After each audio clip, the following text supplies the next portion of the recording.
मोदी जी कोई एक व्यक्ति का नाम नहीं है। हम मानती हूँ एक मातृभूमि का जो संतान रिप्रेजेंट कर रहा है मातृभूमि रक्षा के लिए, और पूरा विश्व में जो भारत की छवि पहले था, आज जो जिन्होंने उन्हें तैयार किया, तो एक व्यक्ति का नाम मोदी नहीं है, हम भी मोदी है, क्योंकि मेरा थॉट भी वही है जो उन्होंने कर रहा है।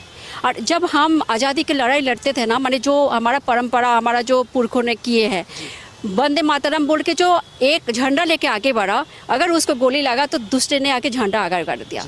तो हमारा देश का पहला ऐसा देश में प्रधानमंत्री मिला जो मातृभूमि के लिए काम कर रहा है, जिन्होंने शहीद हुआ उसको नमन करता है।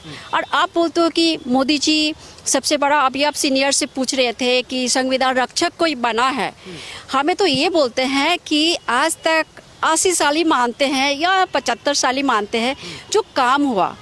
हम जनरेशन कभी नहीं देखे कि भारत का ओरिजिनल जो हिस्ट्री है, जो देश प्रेमी था, किसी का नाम कोई किताब में है या कहीं पे है। आप दिल्ली में आप खड़े हो, यहाँ से आप दिल्ली गेट में चले जाओ, आप आंखें घुमा लो, आपको दिख जाएगा पहले का क्या था, आज क्या है। तो मोदी जी कोई प्राइम मिनिस्टर कुर्सी का भोगी या फिर प्रत्याशी नहीं है, लालची नहीं है। उन्होंने देश रक्षा का जो बोरा उठाया, उन्होंने जो शपथ लिया, उसके सब कोई हम लोग मोदी है, उस थॉट को नमन करते हैं। और सबसे बड़ी बात है, जिन्होंने संविधान का बाद में रक्षा करने के लिए बात बोलता है कि रक्षक भक्षक, पहले तो जान ले संविधान क्या है। संविधान का ओरिजिनलिटी तुझे पता नहीं है, तू भारत का इतिहास नहीं पढ़ा, भारत का कुछ भी नहीं, तुझे ज्ञान नहीं है। तू ए फॉर एप्पल और सी पर कैट और रैट पढ़ा, तू क्या बोलेगा हमें, तू क्या सिखाएगा। वो रक्षक कैसे? हमारा देश में इतना सारे नौजवान हैं, हम सब है, हम भी चाहते हैं देश का सेवा करने के लिए, हम क्यों प्राइम मिनिस्टर नहीं बन सकती हो? तुम क्या ठिका लेके रखे हो? और तो वो प्रियंका चिपकी जो है, वो बोलते हैं मेरे बाप संपूर्ण दिए थे देश को, उसको टुकड़े करके दिए। अरे तुझे बोला कौन था आने के लिए और कुर्सी संभालने के लिए? बाप का खानदानी था कि मर गया, मार उसका उठा के बैठा दिया। भारत में एक भी नहीं था क्या देश में भी? जो ये जो तुम्हारा गद्दारी पाना शुरू से होके आ रहा था, उसका मैं घोर विरोधी करती हूँ। तुम्हें थोड़ा सा अगर मानवता के लिए सोच है, तुम्हें तो राजनीति छोड़ देना चाहिए, निकल जाना चाहिए तुम्हें। तुम्हें इतना गंदा, इतना गद्दारी तुम देश के साथ कर रहे हो। अभी आपने लेह लद्दाख की बात बोली, और एक बात और भी हम बताना चाहती हूँ, जब देखो कि देश में ना अच्छे व्यक्ति आके देश को विकास करते हैं, क्योंकि मैं पूरा भारत में हर जगह में ट्रैवल किए हैं, जम्मू कश्मीर से लेकर राजस्थान, महाराष्ट्र, सब जगह में, आंध्र प्रदेश। आप जाके देखो ना, ये जो एसी रूम में बैठ के बोलते हैं ना, चाहे कोई मीडिया वाला हो, कोई व्यक्ति, कि देश में क्या किया मोदी जी, तो लूट है, देश को बेच दिया है। आपने जाके फिर ट्रैवल करो, आपको पता चल जाएगा। ट्रेन लाइन जो था एक जगह नहीं था, किसी जगह पे टूटा हुआ था, घंटों ट्रेन खड़े हैं, आज 4th लेन हो रहा है। रोड देखो क्या हुआ है, आप उसी रोड से जा रहे हो और गाली दे रहे हो मोदी जी को। जिस जम्मू एंड कश्मीर में आप जाओ, इतना अच्छा रोड बना, 4th लेन बना, आप आराम से जा रहे हो, बिंदास घूम रहे हो। कहाँ है आतंकवादी? हमने कश्मीर में पहले भी गए और आज भी मैं जा रही हूँ। 2007 में मैंने पहली बार गई और मैं आज 8 बार कश्मीर घूमी।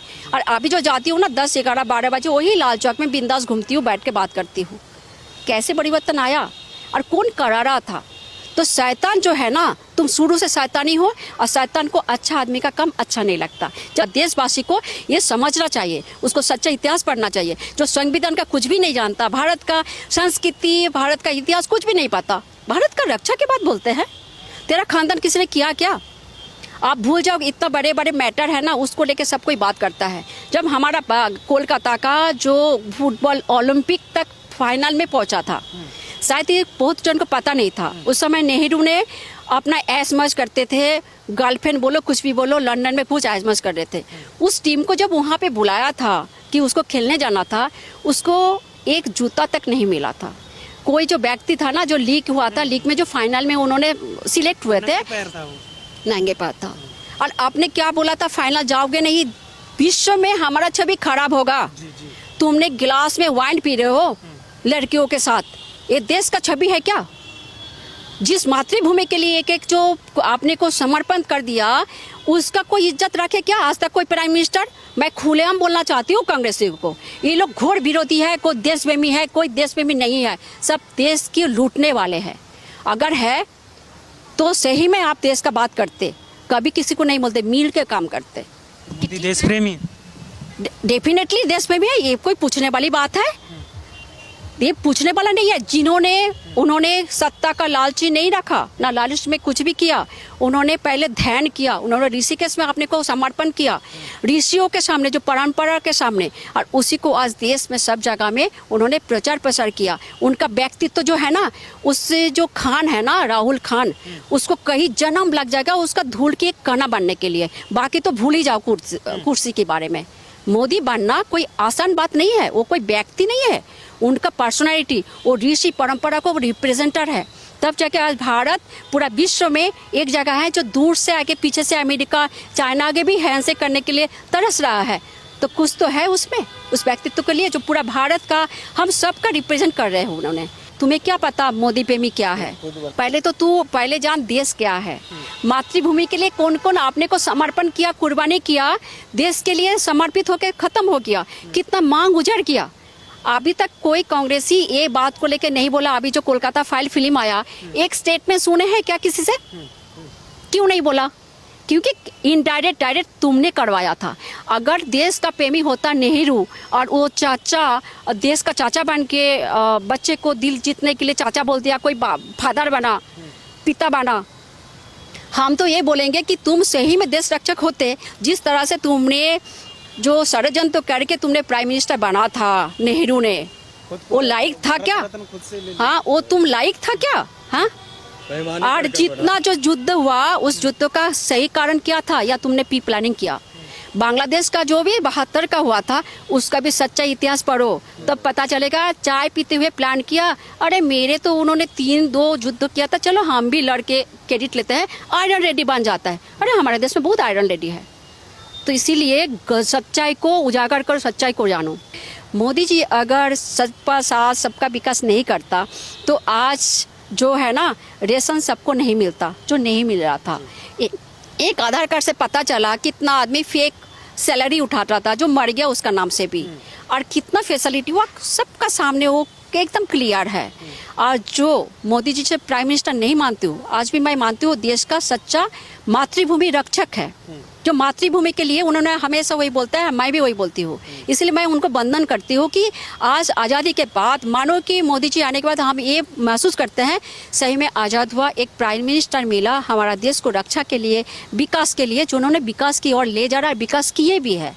तो उसको समय देना चाहिए, और हम सबको, भारतवासी को, उनको भी सहायता के लिए देना चाहिए। ये जो देश को रक्षा का, देश का जो संपत्ति है, उसको जो नष्ट करना, कुछ भी हुआ जाके जला दिया, तोड़ दिया।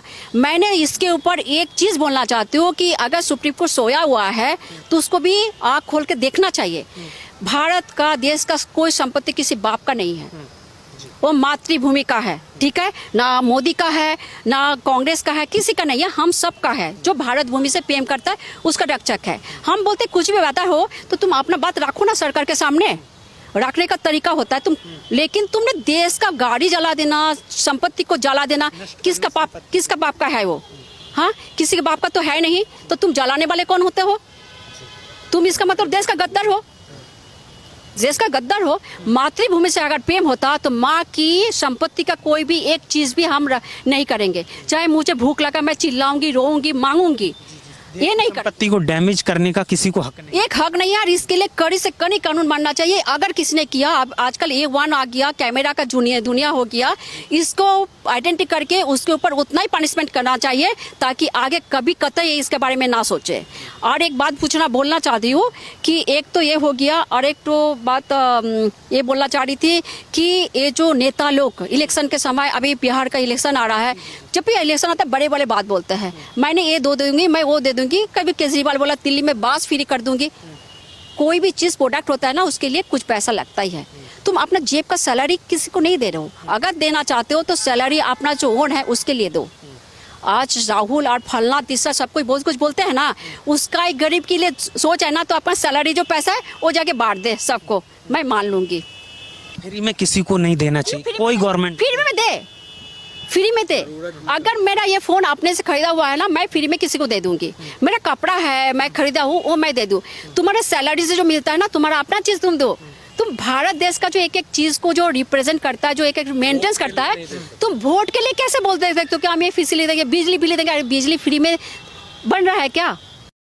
देखिए सबसे पहले तो मैं बोलती हूँ कि वंदे मातृभूमि वंदे मातरम।